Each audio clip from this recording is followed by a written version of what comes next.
Setiap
ayat yang diawali dengan amanu itu ada masalah yang sangat penting bagi orang-orang yang beriman. Sehingga karena begitu pentingnya ayat yang diawali dengan amanu, maka jawaban seorang muslim, orang yang beriman, labbaik wa sa'daik. Artinya siap untuk menjalankan perintah selanjutnya. Banyak di dalam Al-Quran ayat-ayat yang diawali dengan amanu dan menunjukkan penting. Misalnya, ya ayyuhalladzina amanu qu anfusakum wa ahlikum nar. Wahai orang-orang yang beriman, jaga jiwamu dan jiwa keluargamu dari siksa api neraka. Artinya menjaga jiwa diri kita, menjaga diri kita dan keluarga kita ini sangat penting. Sehingga jawabannya adalah labbaik wa sa'daik.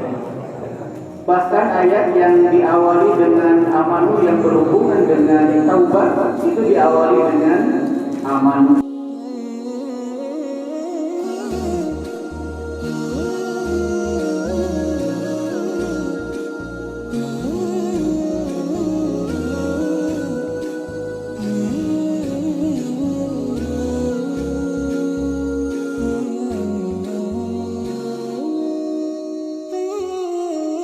Bahwa saum itu adalah perjalanan yang ilmiah.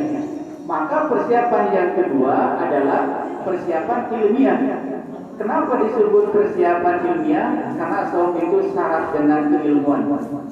Benarnya saum ada di ilmiah, ada di ilmu fikih, keilmuan.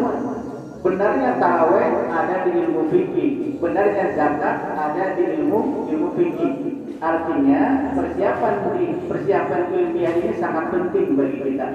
Dan yang terakhir adalah persiapan jasadiyah. Artinya makanan jasad itu adalah apa yang ada di depan kita. Ketika jasad kita lapar, makan, selesai itu masalah. Ketika jasad kita haus, minum, selesai itu masalah. Nah, bagaimana supaya menyeimbangkan antara jasad, antara akal, dan antara ruh? Dan itulah dimensi kemanusiaan dalam sistem keseimbangan. Maka konsumsi jasad adalah makan dan minum. Etikanya, wala tusrifu, tidak boleh berlebihan. Karena biasanya jasad yang sakit itu karena berlebihan di dalam mengkonsumsi. Dan aturan yang tidak boleh dilanggar oleh jasad adalah tidak boleh memakan makanan yang haram, tetapi harus halal dan thayyibah. Kemudian dimensi yang kedua untuk membentuk sistem keseimbangan adalah akal. Maka tidak wal akal kan itu. Apa makanan akal? Makanan akal adalah ilmu. Imam Al-Ghazali menambahkan dalam bukunya Minhajul Abidin kitab terakhir, langkah pertama adalah ilmu dan ma'rifat. Artinya, kenapa orang harus berilmu?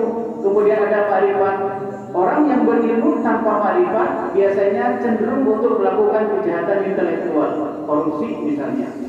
Oleh karena itu, orang-orang yang memiliki ilmu pengetahuan dibarengi ma'rifat, dia akan merasa diawasi oleh Allah.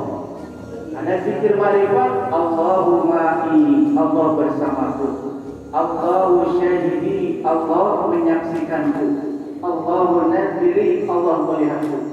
Jadi kalau sering mendawamkan zikir ma'rifat, itu tidak ada terbersih di dalam pikiran kita untuk melakukan kejahatan. Maka konsumsi akal adalah ilmu dan ma'rifat. Dan yang terakhir adalah ar-ruh. Pada gidaul, apa makanan ruh?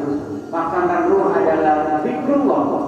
Rasulullah mengajarkan Abdul Zikri Al-Quran. Abdulnya zikir adalah membaca Al-Quran. Maka dengan konsisten istiqomah tadarus itu sudah memberikan makanan yang besar terhadap ruhiyah kita. Bapak dan Ibu sekalian, sudah berjam. Mudah-mudahan ada manfaatnya silaturahim ini, dan karena Ramadan ini adalah ilmiah perjalanan spiritual, maka kita senantiasa berdoa berharap kepada Allah Subhanahu wa taala agar perjalanan kita ini endingnya la'allakum tattaqun atau waulaika humul faizun. Kita diberikan kemenangan oleh Allah Subhanahu wa taala.